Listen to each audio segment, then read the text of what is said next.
ဒီရပိုင်းကျမစိတ်တွေလေးနေခဲ့တယ်အခုဆို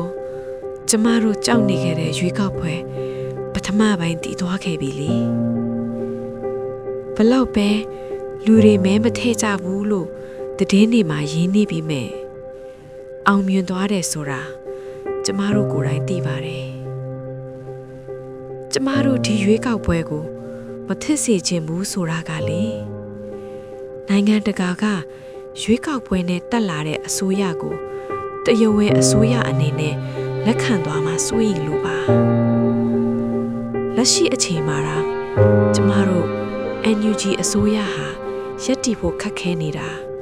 အစိုးရအသစ်တရပ်ပေါ်လာရင်ပိုပြီးကြက်တည်ဖို့ပဲရှိပါတယ်ကျမလေးဒီအဖွဲ့အစည်းထဲဝင်ခဲ့မိတာသိနှောင်ထားရတယ်တိုက်ပြီးအတော့ပေးဆက်မယ်ဆိုရင်စိတ်နဲ့အိမ်ကထွက်လာခဲ့ပြီမယ်လက်တွေ့မှာကျမတို့မျှော်လင့်ထားတာတွေနဲ့အားလုံးတလွဲတွေကြီးပဲတကောင်းထဲမိုးမချုတော့ပါဘူးဆိုပြီးအားတင်းနေရပြီမယ်ဘယ်နေ့ငါအလဲရောက်မလဲဆိုတာကို